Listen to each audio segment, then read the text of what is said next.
Sumatera Utara. Kota Sibolga.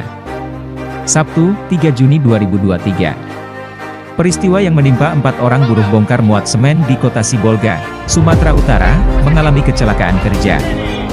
Lantaran tumpukan semen yang terlalu tinggi dan tak teratur mengalami ambruk kemudian menimpa buruh. Laporan yang diterima, salah satu buruh yang tertimbun itu meninggal dunia saat di perjalanan ke rumah sakit. Sedangkan 3 buruh lainnya dirawat di rumah sakit, RS, Metamedika, Bulolo. Rekan korban mengungkapkan, sebelum kejadian para korban masih terlihat bekerja menyusun semen yang mereka angkut dari truk untuk kemudian ditumpuk di dalam gudang. Tiba-tiba, kata dia tumpukan sak semen setinggi 4 meter yang berada tepat di sisi para korban bekerja ambruk menimpa keempat buruh tersebut. Bahkan, lanjut dia mereka nyaris tertimbun puluhan sak semen dengan berat masing-masing 50 kg, tumpukan semen itu ambruk dan langsung menimpa mereka, ujar Bulolo di lokasi, Rabu, 31 Mei 2023. Dalam peristiwa itu, para korban diberikan penanganan khusus dan mendapatkan perhatian pemerintah Sibolga. Hingga apresiasi tinggi dari Ketum DPP SBSI 1992 kepada Wakil Rakyat yang peduli nasib buruh. Untuk itu diperintahkan kepada seluruh buruh dan pekerja untuk menjaga Bung Jamil Zeptumori. Untuk mengawal dan menjaga nasib buruh yang mana sudah terdata dan ditampung di program perlindungan tenaga kerja sebanyak 5.000 pekerja rentan, 2.000 nelayan kecil dan 2.000 tenaga harian lepas. Terkait dengan kecelakaan kerja yang terjadi di gudang semen di Kota Sibolga, dapat saya sampaikan bahwa kejadian ini murni kesalahan dari pihak perusahaan. Perusahaan tidak menyediakan K3, jadi itu sangat naas sekali. Sebenarnya pemerintah harus tanggap dalam hal ini. Pihak kepolisian apabila ada korban yang tewas itu harus segera menangkap pengusahanya, karena itu kesalahan dari pengusaha itu sendiri. Seharusnya dalam pekerjaan yang mengandung unsur bahaya seperti ini, pihak perusahaan harus menyediakan tanda-tanda kode-kode K3 lah untuk mengantisipasi tidak terjadi kecelakaan sampai menimbulkan 4 korban seperti ini. Itu yang pertama. Yang kedua, saya dengar juga bahwa pihak perusahaan tidak memasukkan mereka ke dalam program BPJS. Itu juga menjadi kesalahan berat. Kita mencermati dinamika ketenagakerjaan di Kota Sibolga. Teman-teman pengusaha di Kota Sibolga masih sangat abai soal ini. Padahal ini kan ketentuan yang sudah diatur oleh negara dengan terbitnya PP nomor 37 tentang jaminan kehilangan pekerjaan, bahwa pengusaha wajib memasukkan pekerjanya minimal 4 program BPJS, minimal 4 program, supaya nanti jikalau mereka tidak bekerja lagi atau diberhentikan, mereka akan mendapatkan jaminan kehilangan pekerjaan. Tapi ini pun selalu abai, tidak pernah dipikirkan. Ya, risikonya seperti ini, jikalau buruh yang bekerja yang mengalami kecelakaan di Sibolga ini tidak dimasukkan ke BPJS, maka pengusaha wajib mengganti segala biaya. Biaya apapun, sekecil apapun yang muncul akibat kecelakaan kerja ini harus diselesaikan. Karena itu jikalau ini tidak dilaksanakan, maka pengawas ketenagakerjaan ya harus berperan aktif. Kami selama ini menyoroti peran pengawas ketenagakerjaan. Ini di seluruh Indonesia rata-rata jikalau pengawas ketenagakerjaannya sebenarnya aktif, benar-benar menjalankan pekerjaannya, tugasnya, maka hal-hal seperti ini tidak akan terjadi.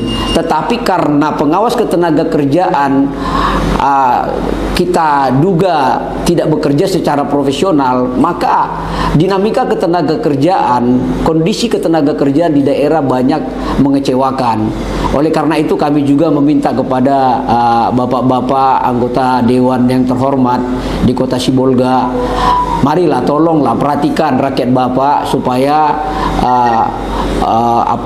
pihak-pihak terkait dapat segera menyelesaikan persoalan kecelakaan kerja seperti yang terjadi di Kota Sibolga ini. Baik. Kalau aturan yang ada, Undang-Undang Nomor 24 Tahun 2011 tentang BPJS sudah cukup jelas mengatur ya. Sebenarnya ada sanksi ini, sanksi kepada perusahaan yang tidak memasukkan karyawannya sebagai peserta BPJS. Ada sanksi administratif, teguran pertama, kedua, ketiga, bahkan penutupan usaha tersebut. Nah ini sebenarnya tanpa diminta BPJS sudah harus menyurati perusahaan ini dan menindak jikalau perlu tutup ini perusahaan yang nakal-nakal seperti ini, karena ini kan untuk kepentingan bersama, tidak saja hanya untuk kepentingan pekerjanya tetapi juga untuk kepentingan perusahaan tersebut gitu. Jadi ini sangat penting sebenarnya, makanya harus adalah peranan tripartitnya, misalnya pemerintah Kota Sibolga, Dinas Tenaga Kerja juga harus aktif lah ya, sekalipun ini bukan tugas mereka sebagai pengawas, tetapi kan dapat mensinergikan ini, bagaimana duduk bersama cari solusinya supaya hal seperti ini jika terjadi ke depan segera bisa kita minimize sanksi efek-efek yang timbul akibat situasi seperti ini. Dan itu memang seminggu lalu kalau nggak salah aku. Pada saat itu saya lagi berada di Jakarta. Saya mendengar adanya ekspos Ketua Umum SBSI 92. Rasanya seperti cambuk sindirannya itu. Ini memang ada sebuah cambuk bagi kami sebagai anggota DPRD. Aku melakukan pengawasan sesuai dengan ketentuan perundang-undangan. Kami harus melakukan pengawasan tentang itu. Kami dengar kabar dari BPJS Tenaga Kerja, yang meninggal ini sampai saat ini belum ada informasi dan laporan. Dan kita pastikan kalau memang begitu pengakuan BPJS Tenaga Kerja, berarti yang tewas ini adalah tidak menggunakan BPJS. Ini adalah pelanggaran hukum. Dan tentunya yang lainnya masuk rumah sakit, dan itu ada sebagian BPJS, sebagian tidak. Tentu ini menjadi evaluasi bagi pemerintah tentang pengawas daripada pekerja ini harus ditingkatkan, dan kemudian pengusaha harus bertanggung jawab mengapa karyawannya ini tidak masuk BPJS Tenaga Kerja, perlindungannya bagaimana. Tadi ada keselamatan kerja, SOP pekerjaan, dan ini diatur berdasarkan ketentuan perundang-undangan. Dan sebagai pimpinan DPRD, saya mohon maaf kepada Ketum 92 SBSI atas kelalaian kami. Tapi yakinlah, nanti dari sepulang dari Jakarta, saya akan coba sidak dan kemudian meminta data-data dan melakukan evaluasi dan meminta kepada pengusahanya untuk bisa bertanggung jawab terhadap kejadian ini dan kelanjutan daripada anak-anaknya untuk menyekolahkan dan sebagainya. Kita lihat nanti. Yang pasti kita akan turun dan melakukan aksi untuk perlindungan kepada masyarakat, khususnya buruh dan pekerja.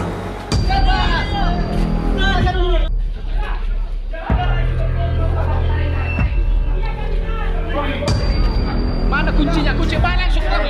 Pak. Rumah sakit.